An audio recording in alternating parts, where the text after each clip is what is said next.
បន្ទាប់ពីយើងបានស្ដាប់នៅក្នុងវីដេអូទី3ត្រង់ចម្ពោះទី3នៃរឿងទេមយកុមារដែលព្រះនាងចន្ទាទេវីបានសំពោធរាជសម្បត្តិឲ្យព្រះបរមពោធិសត្វបាន7ថ្ងៃអញ្ចឹងឥឡូវយើងចូលមកដល់ចម្ពោះទី4ដែលនិយាយអំពីសុនន្ទសារថីនិងព្រះទេមយៈនៅត្រង់វគ្គដំបូងនេះគឺនិយាយអំពីសុនន្ទសារថីដឹកព្រះទេមយៈយកទៅកប់លុះដល់ថ្ងៃទី6ព្រះមហាក្សត្រចាត់ឲ្យគេទៅហៅសុនន្ទសារថីមកចូលគាល់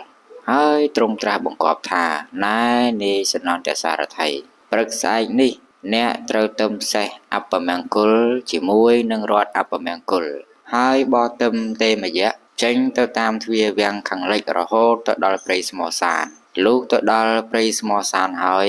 អ្នកក៏បីជីករណ្ដៅជារាងចតុកោណរួចដាក់ទេមយៈក្បែរមាត់រណ្ដៅហើយយកត្បូងចបសំពងក្បាលឲ្យបែកស្លាប់រួចកប់អាចដីពូនធ្វើភ្នូរទៅបន្ទាប់មកចូលឯងងុចទឹកជំរះញើសក្អែលឲ្យស្អាតហើយសឹមត្រឡប់មកវិញសុនន្ទសារថីក៏បានទទួលធ្វើតាមព្រះរាជបញ្ជា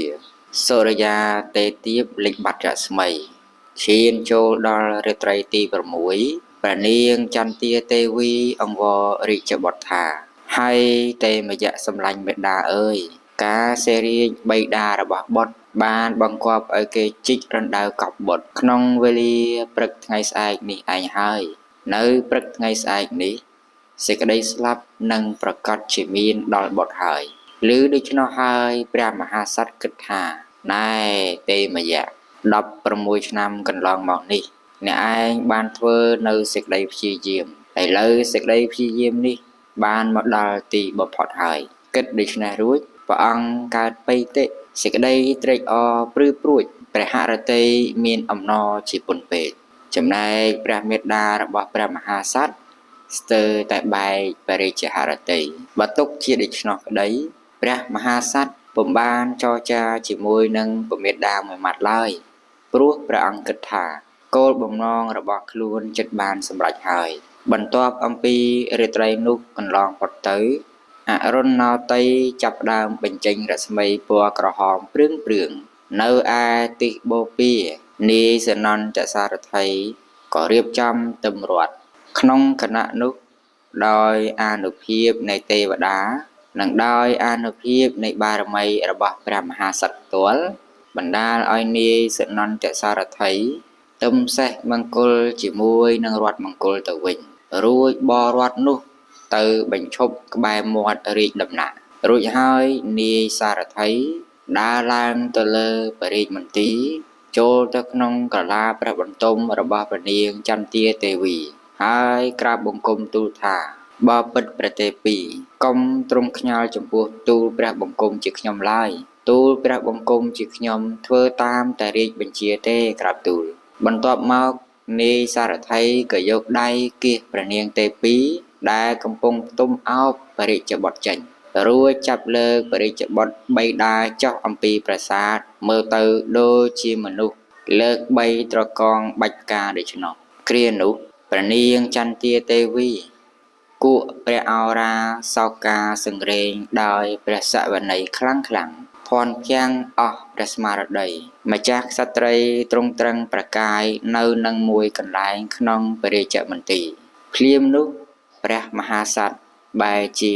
ព្រះភ័ក្ត្រតូតសម្រឹងទៅព្រះមេត្តាដែលទ្រង់កំពុងតែព្រះកន្សែងសោកសង្រេងព្រះអង្គប្រាថ្នានឹងពោលព្រះវាចាឲ្យបានខ្លះក្នុងបំណងថាបើអញមិននិយាយទេមុខតែព្រះមេត្តាបែកព្រះហឫទ័យសោយព្រះវិឡាល័យពុំខានឡើយតែទ្រង់មានព្រះតម្រេះទប់ស្មារតីអត់សង្កត់ប្រតិវិញថាប្រសិនបើអញនិយាយក្នុងពេលនេះសេចក្តីព្យាយាមដែលអញប្រឹងប្រែងធ្វើអស់16ឆ្នាំកន្លងមកនឹងក្លាយទៅជាអាសាឥតការសម្រាប់អាត្មាអញមិនខានកាលបើអាត្មាអញអត់សង្កត់ចិត្តទ្រាំមិននិយាយបានគង់នឹងបានជាបច្ច័យយិតយោងដល់អាត្មាអញនេះផងដល់ព្រះមេត្តាបិតាផងដល់មហាជនផងគ្រានោះនាយសុនន្ទសារថី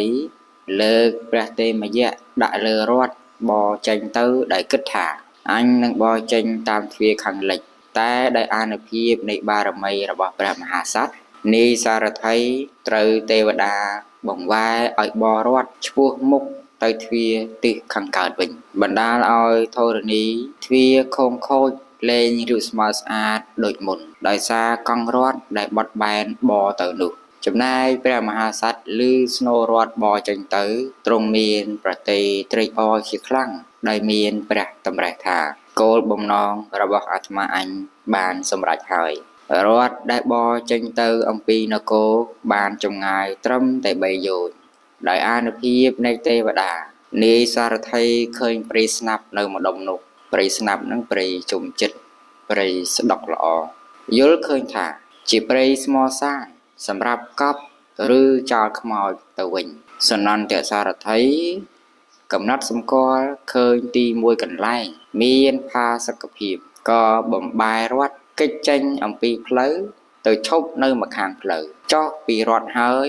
ដោះគ្រឿងអភិរណៈរបស់ព្រះមហាពោធិសត្វប្រមូលចងជាបង្វិចទុកដាក់នៅក្នុងទីដែលសមគួរមួយទាញចបលីដើរទៅមិនឆ្ងាយអំពីរត់ប៉ុន្មានទេគេក៏ចាប់ផ្ដើមជីករណ្ដៅដែលមានទំហំជារាង4ជ្រុងចូលមកដល់វគ្គបន្ទាប់នេះគឺនិយាយអំពីព្រះតេមយៈឈរក្រវីរតបន្ទាប់ពីនោះព្រះពោធិសត្វមានព្រះតម្រេះថាពេលនេះជាពេលដែលអាត្មាអញត្រូវបញ្ចេញកាយវិការហើយព្រោះអាត្មាអញខានធ្វើចលនាដៃជើងអស់រយៈពេល16ឆ្នាំមកហើយតើអាត្មាអញមានកម្លាំងពលំឬអត់ព្រះតម្រេះដូច្នោះហើយទ្រង់ក៏ក្រោកឈរឡើងយកព្រះហស្ថឆ្វេងស្ទាបព្រះហស្ថស្ដាំព្រះហស្ថស្ដាំស្ទាបព្រះហស្ថឆ្វេងអោនព្រះកាយយកព្រះហស្ថទាំងពីរស្ទាបព្រះបាទទាំងសងខាងគ្រាន់តែនឹកគិតថានឹងចុះអំពីរត់រំពេចនោះស្រាប់តែមហាព្រឹទ្ធពីប៉ោងផុសឡើងដូចជាពើតប៉ោងពេញដោយខ្យល់មានកម្ពស់ស្មើនឹងព្រែករត់ល្មមឲ្យព្រះអង្គដាក់ព្រះបាទចុះយ៉ាងស្រួលព្រះបរមពោធិសត្វយាងចុះអំពីរត់ឈានពី3ជំហានទៅមកសាកកម្លាំងមើលទើបជ្រាបថាកម្លាំងរបស់អាត្មាអញខ្លាំងបែបនេះអាចដើរមួយថ្ងៃបានចម្ងាយ100យោជន៍ក៏បានដែររួចទ្រង់ត្រេះរិះថាចុះប្រសិនបើនាយសារថីខឹងក្រោធរកដល់អាត្មាអញតើអាត្មាអញមានកម្លាំងដាល់តតបជាមួយនឹងគេបានដែរឬទេពេលនោះព្រះអង្គចង់សាកល្បងមើលកម្លាំងក៏ទ្រង់ចាប់ក្បាលក្រពើរទេះលើកឡើងទៅលើឈរក្រវីបង្វិលល្មមមើលកម្លាំងដូចជាក្រវីកូនរទេះរបស់ពួកក្មេងៗលេងដូច្នោះក្រោយពេលកំណត់ដឹងកម្លាំងរបស់ព្រះអង្គថាអាចតទល់ជាមួយនឹងនាយសារថីបានទើបព្រះអង្គមានប្រាថ្នារកគ្រឿងប្រដាប់កាយចូលមកដល់កន្លែងនេះលោកឲ្យយើងកត់សម្គាល់ការសាងបារមីទាំង10របស់និយតពោធិសត្វបានញ៉ាំងព្រះអង្គឲ្យទទួលនៅគុណធម៌ដ៏មហាវិសេសវិសាលខ្ពង់ខ្ពស់បំផុតលើលោកដែលពុំមាននរណាម្នាក់ប្រៀបប្រដូចបានទោះបីព្រះអង្គខានធ្វើរំហាត់ប្រាណអស់16ឆ្នាំក៏ទ្រង់នៅមានកម្លាំងពលំកាយសម្បទាមមួនខុសពីមនុស្សធម្មតាអំឡុងពេល16ឆ្នាំនោះព្រះអង្គពិតជាពុំមានកាយវិការបន្តិចបន្តួចមែនសូម្បីក្នុងពេលរាត្រីដែលស្ងាត់ក៏ព្រះអង្គពុំមានហឫទ័យនឹកហាត់ប្រាណបន្ធូរបន្ថយការស្វឹកស្រពន់ឬការរយដៃជើងនោះដែរពីព្រោះរាជវាំងបានដាក់ការពិសោធន៍និងការឃ្លាំមើលទៅលើព្រះតេមយៈពោធិសត្វយ៉ាងម៉ត់ចត់និងដិតដល់ជាទីបំផុតតាមបរិបញ្ជារបស់ព្រះមហាក្សត្រជាប្រវរិបិតាត្បិតថាពុំមាននរណាម្នាក់ជឿថាព្រះតេមយៈពោធិសត្វជាមនុស្សគោថ្លង់ខ្វិនឡើយម្យ៉ាងទៀតអធិដ្ឋានគឺជាការតាំងចិត្តបដិញ្ញាខ្លួនមុខមុតក្នុងការប្រតិបត្តិឲ្យខានតែបានឆ្ពោះទៅសម្រេចទិសដៅរបស់ខ្លួនទោះអ្នកដទៃមិនឃើញក្តីក៏មិនហ៊ានទម្លាយអធិដ្ឋានដែរដូច្នោះពុំមានអំណះអំណាងណាដែលថាព្រះតេមយៈពោធិសត្វលួចហាត់ប្រាណពេលយប់ស្ងាត់ឬពេលអាត្រៀតនោះឡើយចំណុចអច្ឆរិយៈគួរឲ្យស្ញោចហួសវិស័យ នឹងគិតដល់ព្រះមហាសត្វឬព្រះនិយតពោធិសត្វនៃយើងមានច្រើនចិត្តណាស់មកហើយដូចជាកំណើតជាមហោសថគឺគ្រាន់តែព្រះអង្គប្រសូតចាកឧទរនៃព្រះមេដាមកភ្លាមក៏ចេះនិយាយប្រាប់ថ្នាំកែរោគដ៏ស័ក្តិសិទ្ធិដល់ព្រះមេដាកំណើតជាព្រះវេស្សន្តរគឺគ្រាន់តែព្រះអង្គប្រសូតចាកឧទរនៃព្រះមេដាមកភ្លាមក៏ចេះមានព្រះបន្ទូលសូមបរិជ្ជទានធ្វើទានអំពីព្រះមេដាកំណើតជាព្រះសទ្ធត្ថៈគឺគ្រាន់តែព្រះអង្គប្រសូតចេញចាកគរនៃព្រះមេដាមកភ្លាមក៏ដើរបាន7ចំហៀនហើយលាន់ប្រហោះថាខ្លួនព្រះអង្គជាកំពូលជាចម្បងលើគេក្នុងលោកអំណោះតទៅមុខព្រះអង្គលែងមានកំណើតក្នុងភពទៀតហើយចំពោះព្រះកាយពលរបស់ព្រះមហាក្សត្រដែលបានត្រាស់ជាអង្គព្រះសព្វញ្ញូពុទ្ធហើយរមែងសម្រេចបាននៅកម្លាំងដ៏ខ្លាំងក្លាផ្នែកសរីរកាយ10យ៉ាងហៅថាទស្សកាយពលៈកម្លាំងនោះខ្លាំងហួសពីសាមញ្ញជនយើងឆ្ងាយណាស់ដោយប្រៀបធៀបទៅនឹងកម្លាំងនៃត្រកូលដំរីទាំង10ដូចខាងក្រោម1កម្លាំងដំរីត្រកូលកាឡាវៈ10ស្មើនឹងកម្លាំងដំរីត្រកូលកង្កេយៈ1 2កម្លាំងកង្កេយៈ10ស្មើនឹងកម្លាំងដំរីត្រកូលបណ្ឌរៈ1 3កម្លាំងបណ្ឌរៈ10ស្មើនឹងកម្លាំងដំរីត្រកូលតាមពៈ1 4កម្លាំងតាមពៈ10ស្មើនឹងបង្កលៈ1 5កម្លាំងបង្កលៈ10ស្មើនឹងកម្លាំងកន្ធៈ1 6កម្លាំងកន្ធៈ10ស្មើនឹងមង្គលៈ1 7មង្គលៈ10ស្មើនឹងហេមវតៈ1 8ហេមវតៈ10ស្មើនឹងឧបោសថៈ1 9ឧបោសថៈ10ស្មើនឹងកម្លាំងដំរីឆាត់តាន់1 10កម្លាំងដំរីឆាត់តាន់10ស្មើនឹងកម្លាំងព្រះពុទ្ធ1អង្គដូច្នេះនឹងឃើញបានថាកម្លាំងនៃព្រះកាយពលរបស់ព្រះសម្មាសម្ពុទ្ធ1ព្រះអង្គស្មើនឹងកម្លាំងដំរីប្រកដី1000កោដឬស្មើនឹងកម្លាំងបរោះ10,000កោដចំពោះព្រះពោធិសត្វដែលពុំទាន់ត្រាស់ដឹងគឺក្នុងសភាវៈជានិយតពោធិសត្វដូចជាព្រះតេមយៈព្រះមហាជនុព្រះមហោសថព្រះវេស្សន្តរជាដើមនៅឡើយក៏ព្រះអង្គទ្រង់សម្រេចបាននៅព្រះកាយពលខ្លាំងក្លាជាពុនពេកដែរដោយក្នុងជាដកមួយព្រះអង្គយោនយកកំណើតជាសត្វគោឈ្មោះនន្តវិសាលបានអូសរទេះ500ដែលផ្ទុកពេញដោយសម្ភារៈទាំងនេះគឺជាចំណុចដែលលោកឲ្យកត់សម្គាល់អំពីកម្លាំងរបស់ព្រះបរមពុរិស័ទឥឡូវយើងចូលមកចំណុចបន្ទាប់និយាយអំពីព្រះតេមយៈទ្រង់គ្រឿងប្រដាប់កាយដោយសកទេវរាជក្នុងគណៈនោះភពរបស់ស្ដេចសកទេវរាជមានអាការៈក្តៅស្អុះស្អាប់កើតឡើងស្ដេចសកទេវរាជរំពឹងមើលទៅជ្រាបស្ថានភាពនោះថាយីគោលបំណងរបស់ព្រះតេមយៈបានសម្រេចហើយណ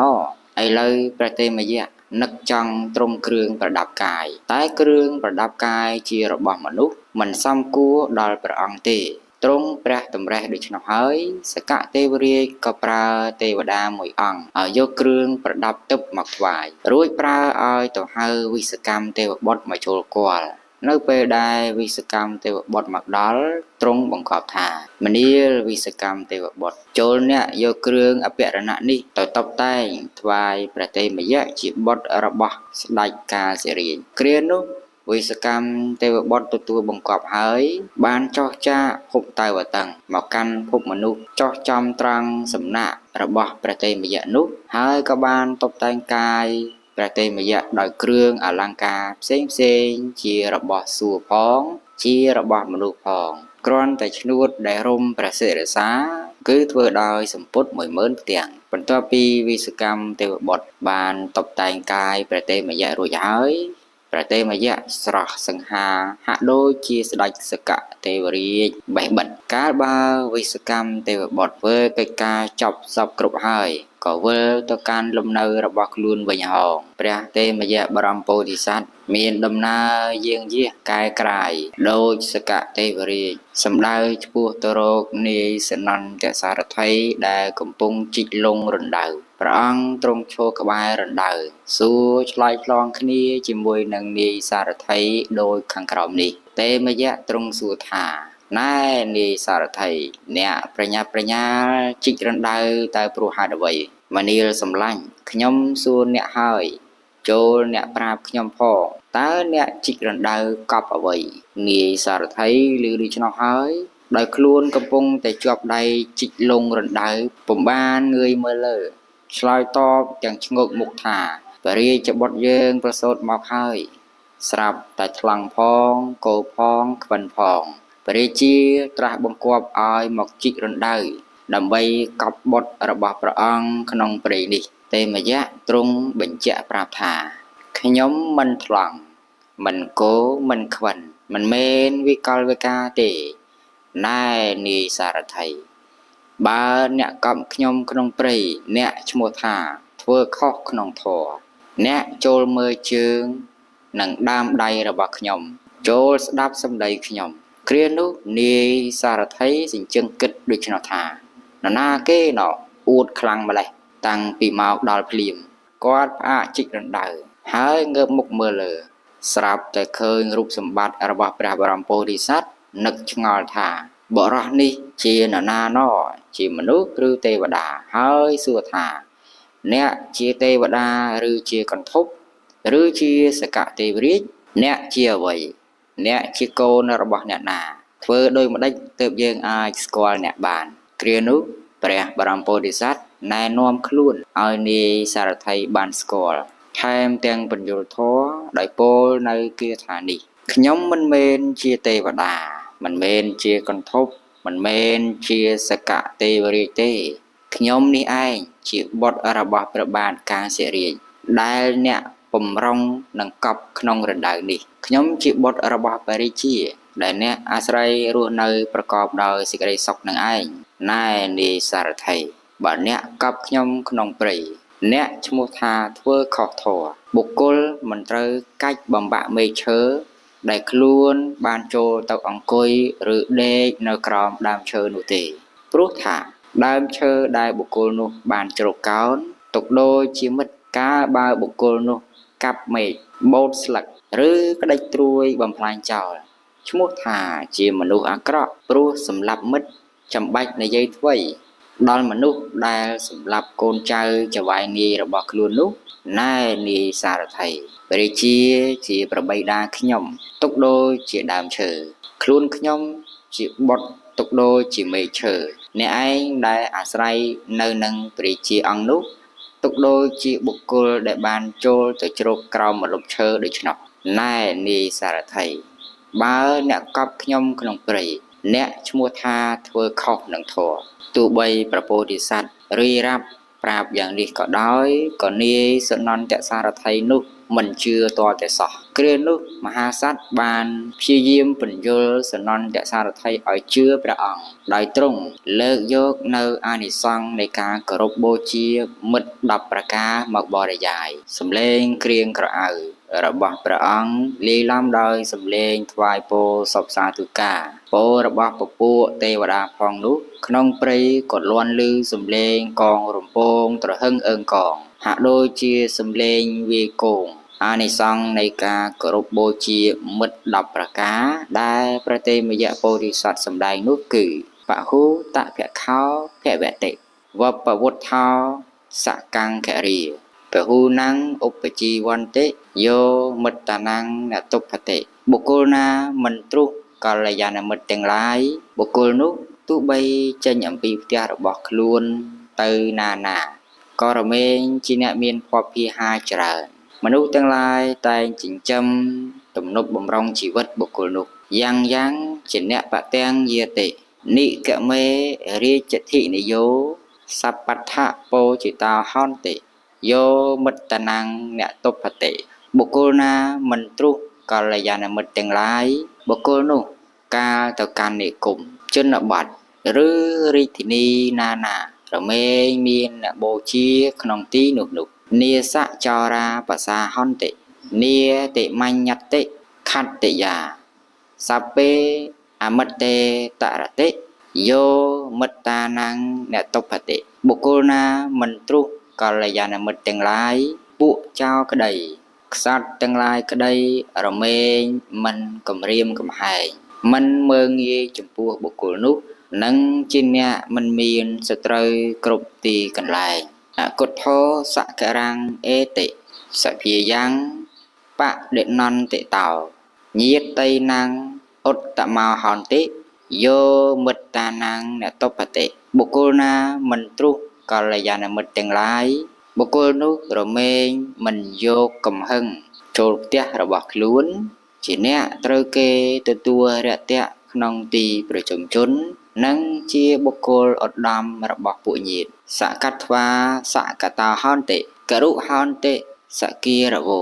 វណ្ណកតិភតោហន្តិយោមិត្តានាងនតុបតិបុគ្គលធ្វើសក្ការៈចំពោះមិត្តរមែងត្រូវមិត្តធ្វើសក្ការៈតបវិញជាអ្នកគោរពមិត្តរមែងទទួលបានសេចក្តីគោរពតបវិញបុគ្គលមិនទ្រុះមិត្តរមែងទទួលបានការសរសើរនិងកេរ្តិ៍ឈ្មោះល្បីរន្ទឺពោចកោលពតេពោជាងវន្តកោបដិវត្តនੰយសោកតតញ្ចៈបបោតិយោមិត្តានាងអ្នកតុបតិបុគ្គលអ្នកបូជាមិត្តរមែងទទួលបានការបូជាតបវិញអ្នកសំពះមិត្តរមែងទទួលបានការសំពះតបវិញបុគ្គលមិនទ្រុះមិត្តរមែងបានយុសបរិវារនិងគេឈ្មោះល្បីសរសាយអកិយថាបច្ចតតិទេវតាវៈវិរោចតិសិរិយាអចហេតោហន្តិយោមិត្តានាងនតុបតិបុគ្គលណាមិនទ្រុះកល្យាណមិត្តទាំងឡាយបុគ្គលនោះរមែងរុងរឿងដោយពន្លឺភ្លើងរុងរឿងដោយរស្មីទេវតាទៅណាមកណាតែងមានសិរីសួស្តីគៀវោតាសៈបជាយន្តិខេតេវុតតាំងវិរោហតិវុតតានੰផលមសាតិយោមិត្តានាងនតុបតិបុគ្គលណាមិនទ្រុះកល្យាណមិត្តទាំងឡាយមេគោទាំងឡាយរបស់បុគ្គលនោះកើតកូនដោយស្រួលស្រូវស្រែដំណាំចំការរបស់បុគ្គលនោះរមែងលូតលាស់ដុះដាលបែកគុំទទួលបានទិន្នផលល្អសម្រាប់ម្ចាស់បរិភោគប្រើប្រាស់តាមតម្រូវការតរិតោបបតាតោវារុក្ខតោបតិតោនិរោចុតោបតិដ្ឋੰលភតិយោមិត្តានាងនតុបតិបុគ្គលណាមិនទ្រុះកល្យាណមិត្តទាំងឡាយទោះបីធ្លាក់អំពីភ្នំក្តីអំពីដើមឈើក្តីឬក៏ធ្លាក់ចុះទៅក្នុងជ្រោះក្តីបុគ្គលនោះរមែងបាននៅទីពឹងណាមួយជួយស្រោចស្រង់មិនឲ្យស្លាប់ឡើយវិរលហៈមូលសន្តានੰនិក្រោធមិវៈមាលុតោអមត្តានបសាហន្តិយោមិត្តានាងនតុបតិបុគ្គលមិនទ្រុះកល្យាណមិត្តទាំងឡាយសត្រូវទាំងឡាយមិនអាចយកជ័យជំនះលើបានប្រៀបដោយដើមឈើមានឫសពួរយ៉ាងមាំខ្យល់មិនអាចបក់ផ្ដួលរំលំបានដូច្នោះដែរទោះបីព្រះបរមពុទ្ធិសត្វបានសម្ដែងធម៌មានប្រមាណប៉ុណ្ណេះក៏នាយសនន្តសារថីចំណាំព្រះអង្គមិនបានគាត់នៅតែឆ្ងល់ថាបរិសនេះជានរណាដូច្នោះហើយក៏ផ្អាកជីករណ្ដៅដើរទៅជិតរទេះរកមើលព្រះតេមយៈនិងគ្រឿងប្រាសាទក៏មិនឃើញនៅលើរទេះរួចក៏ត្រឡប់មកវិញឈរនៅជិតព្រះបរមពុទ្ធិសត្វពិនិត្យមើលទ្រង់ទ្រាយម្ដងទៀតទើបស្គាល់ជាក់ជាព្រះតេមយៈរាជបុត្រហើយក៏លុតជង្គង់ប្រណម្យអញ្ជលីក្រាបថ្វាយបង្គំព្រះបាទទីអង្វរថាបពិតព្រះរាជបុត្រសូមស្ដេចយាងក្រាបទូលព្រះបង្គំជាខ្ញុំនឹងយាងព្រះអង្គត្រឡប់ទៅកាន់ព្រះនគរវិញហើយសូមព្រះអង្គសោយរាជចុះសេចក្តីចម្រើននឹងមានដល់ព្រះអង្គការនៅក្នុងព្រៃនេះមិនបានប្រយោជន៍អ្វីដល់ព្រះអង្គទេក្រាបទូលទេមយៈទ្រង់តបថាណែនាយសារថីខ្ញុំមិនត្រូវការទ្រព្យញាតិឬរាជសម្បត្តិដែលជាហេតុនាំឲ្យប្រព្រឹត្តខុសចាកកន្លងធម៌ទេសារថីក្រាបទូលអង្វរទៀតថាបពិតបរិកុមារសូមទ្រង់ស្ដេចយាងចេញអំពីទីនេះ ទៅកាន់ព្រះនគរកាលបើព្រះអង្គធ្វើដូច្នេះទូលព្រះបង្គំជាខ្ញុំនឹងបានរង្វាន់ជាទីគាប់ចិត្តបបិទ្ធព្រះរាជបុត្រកាលបើព្រះអង្គស្ដេចយាងទៅកាន់នគរព្រះរាជបិតានិងព្រះរាជមាតានឹងប្រទានរង្វាន់ជាទីគាប់ចិត្តដល់ទូលព្រះបង្គំជាខ្ញុំបបិទ្ធព្រះរាជបុត្រកាលបើទ្រង់ស្ដេចយាងទៅកាន់ព្រះនគរពួកស្រីស្នំនិងរាជកុមារពួកឈ្មួញនិងពួកព្រាហ្មណ៍ជនទាំងអំបាលនោះមានចិត្តត្រេកអរពួកគេនឹងឲ្យរង្វាន់ដល់ទូលព្រះបង្គំជាខ្ញុំបបិទ្ធព្រះរាជបុត្រកាលទ្រង់ស្ដេចយាងទៅកាន់ព្រះនគរពួកម៉ដំរីពួកពលរក្សាព្រះអង្គពួកពលរដ្ឋពួកពលថ្មើរជើងជនទាំងអំបាលនោះ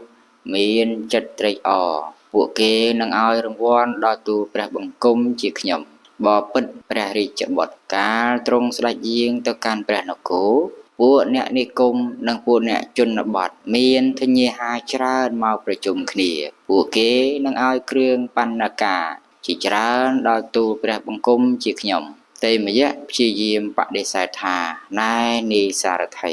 ខ្ញុំត្រូវព្រះមេដាបិតាអ្នកដែនអ្នកនិគមនិងពួករាជកុមារបោះបង់ចោលហើយខ្ញុំមិនមានផ្ទះទេ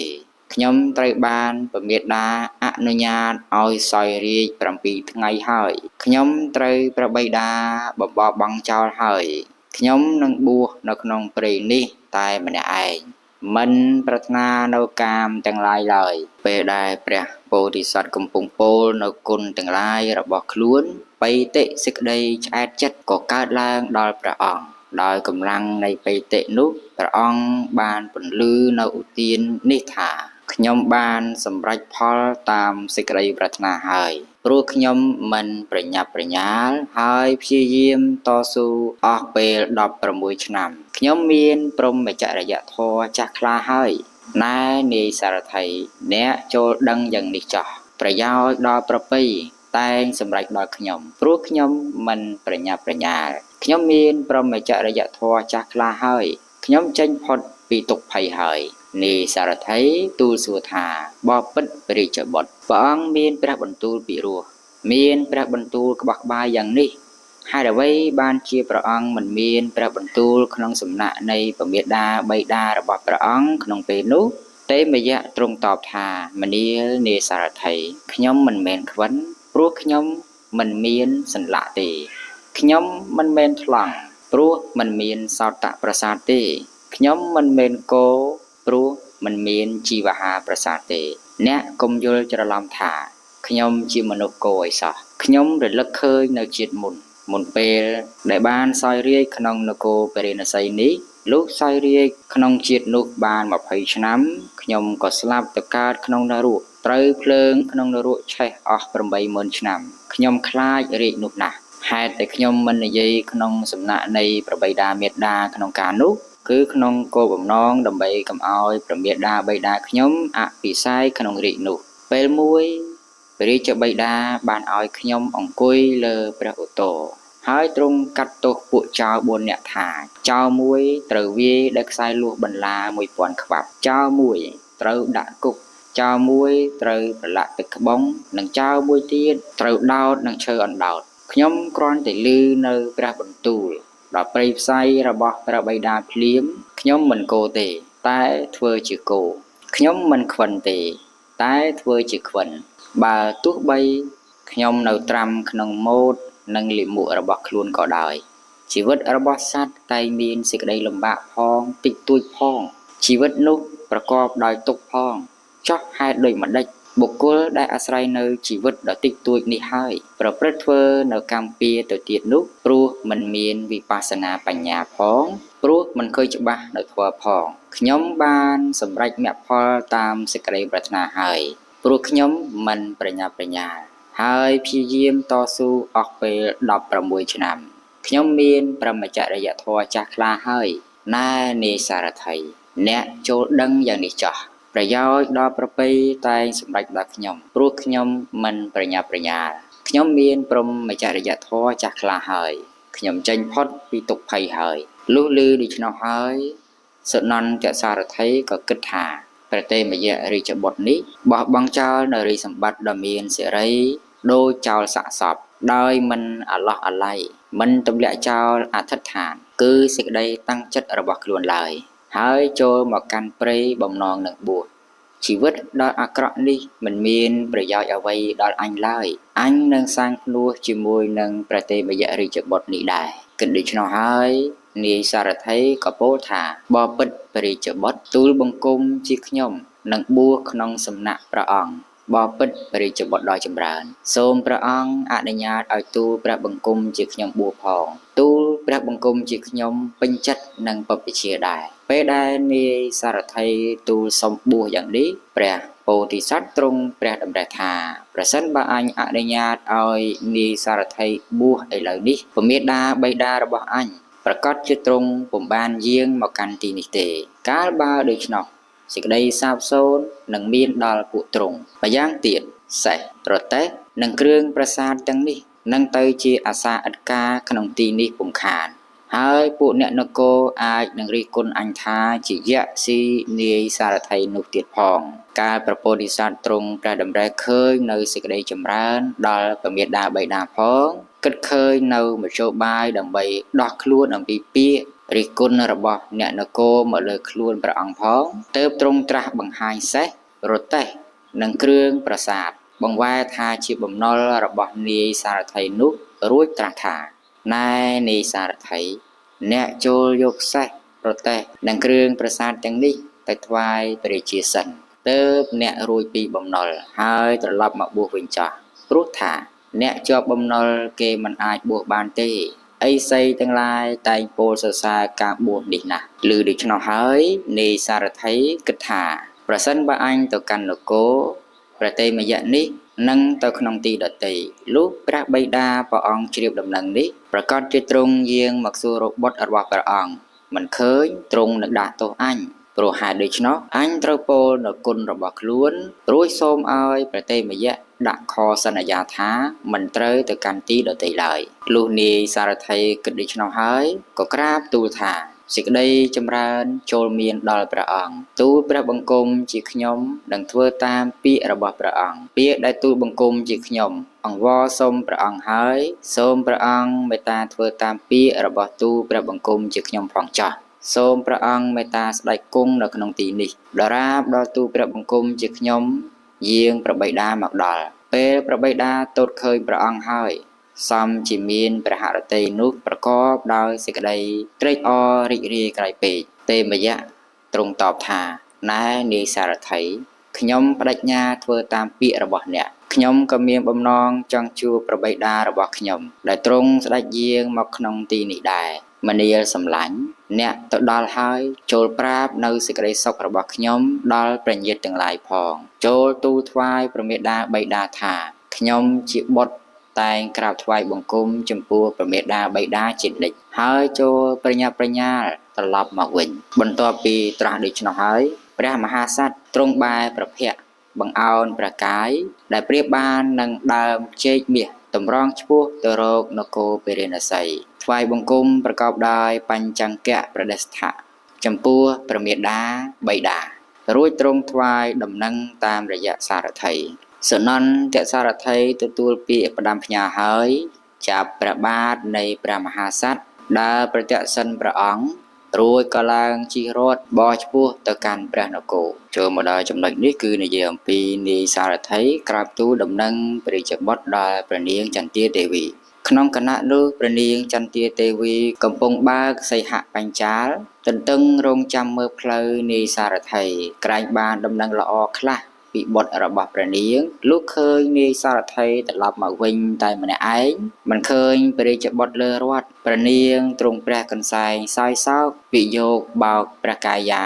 អ៊ូលណែនអរាខ្លោចផ្សាកាន់តែខ្លាំងមានព្រះភ័ក្ត្រនោះជោគជាំដោយទឹកនេត្រាទើបព្រះនាងទ្រង់ព្រះចិន្តាថាបុត្ររបស់អញច្បាស់ជានាយសារថីនេះសម្លាប់ហើយបុត្ររបស់អញដែលចម្រើនដល់ប្រទេសជាតិប្រកាសជានាយសារថីកប់ក្នុងផែនដីហើយទាំងពួកសត្រូវទាំងពួកអ្នកចងពីរមែងត្រេកអរដោយពិតពេលឮថា នាយសារថីបានសម្លាប់បុត្ររបស់អញទើបព្រះនាងត្រាស់សួរទៅនាយសារថីថាបុត្ររបស់ខ្ញុំជាមនុស្សគោជាមនុស្សខ្វិនពិតមែនឬកាលអ្នកកប់បុត្ររបស់ខ្ញុំក្នុងផែនដីតើបុត្ររបស់ខ្ញុំពិលៀបដែរឬទេមនាលសារថីចូលអ្នកប្រាប់ខ្ញុំបើបុត្ររបស់ខ្ញុំជាមនុស្សគោជាមនុស្សខ្វិនពិតមែនចុះកាលអ្នកកប់ក្នុងដីតើបុត្ររបស់ខ្ញុំបានកម្រើកដៃជើងខ្លះដែរឬទេណែនាយសារថីចូលអ្នកប្រាប់ខ្ញុំគ្រានោះសារថីគិតថាប្រសិនបើអញប្រាប់ថាបុត្ររបស់ព្រះនាងមិនមែនជាមនុស្សគោមិនមែនជាមនុស្សខ្វិនទាំងមានព្រះវាចាដល់ពិរោះដូច្នោះព្រះរាជាប្រកាសជាទ្រង់ព្រះពិរោធថា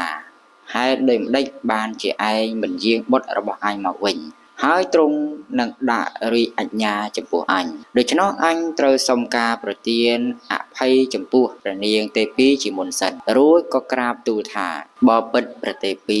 បើព្រះនាងប្រទានអភ័យដល់ទូលព្រះបង្គំជាខ្ញុំទូលព្រះបង្គំជាខ្ញុំនឹងទូលថ្វាយព្រះនាងតាមដំណើរពិតរបស់ព្រះរាជបុត្រដែលទូលបង្គំជាខ្ញុំបានឮបានឃើញហើយក្រាបទូលព្រះនាងទេពីយល់ព្រមនឹងសំណើរបស់នាយសារថីថាមនាលនាយសារថីខ្ញុំអត់ទោសដល់អ្នកចូលប្រាប់នៅហេតុដែលអ្នកបានឮបានឃើញក្នុងសំណាក់ព្រះរាជបុត្រមកចោះកុំព្រួយបារម្ភឡើយនាយសារថីក្រាបទូលថាបើពិតប្រទេពីព្រះរាជបុត្រមិនមែនជាមនុស្សគោឬខ្វិនទេព្រះរាជបុត្រនោះមានព្រះបន្ទូលពិរោះក្បោះក្បាយណាស់ប៉ុន្តែដែលហេតុព្រះអង្គខ្លាចរាជទើបទ្រង់ធ្វើពុតជាខ្វិនគោថ្លង់យ៉ាងនេះព្រះរាជបុត្របានមានព្រះបន្ទូលនឹងទូលព្រះបង្គំថាព្រះអង្គរលឹកឃើញនៅជាតិមុនជាជាតិដែលទ្រង់បានសោយរាជក្នុងនគរពារាណសីនេះលុះសោយរាជបាន20ឆ្នាំបន្ទាប់ពីសោយទីវង្គតបានទៅកើតក្នុងនរកសោយទុកក្នុងទីនោះអស់80000ឆ្នាំព្រះរាជបុត្រនោះទ្រង់ខ្លាចការឡើងគ្រងរាជទើបតាំងព្រះរាជហឫទ័យដើម្បីកុំឲ្យព្រះរាជមាតាបិតាអភិសេកព្រះអង្គព្រោះហេតុនោះបានជាព្រះរាជបុត្រមិនមានព្រះបន្ទូលក្នុងសំណាក់ព្រះមាតាបិតាក្នុងកាលនោះតាមពិតព្រះរាជបុត្រនោះមានអវយវៈតូចធំបរិបូរណ៍ពេញលេញមានកម្ពស់និងទំហំសមសួនទាំងមានព្រះបន្ទូលពិរោះក្បោះក្បាយប្រាជ្ញាឆ្លៀសវៃឥឡូវនេះព្រះអង្គកំពុងស្ថិតនៅក្នុងផ្លូវជាទីទៅកាន់ស្ថានសួគ៌បើព្រះនាងទេពីមានបំណងជួបព្រះរាជបុត្ររបស់ព្រះនាងសូមស្ដេចយាងទៅជាមួយនឹងទូលព្រះបង្គំនឹងយាងព្រះនាងទៅជួបនឹងព្រះរាជបុត្រអង្គនោះឥឡូវនេះយើងបានបញ្ចប់នៅក្នុងចម្ពោះទី4មួយចម្ពោះទៀតហើយនៅតែចម្ពោះទី5មួយទៀតដែលជាចម្ពោះចុងក្រោយដែលនិយាយអំពីមហាជនចេញសាងភ្នោះតាមព្រះតេមយៈអញ្ចឹងចម្ពោះទី4យើងស្លេះត្រឹមប៉ុណ្ណឹង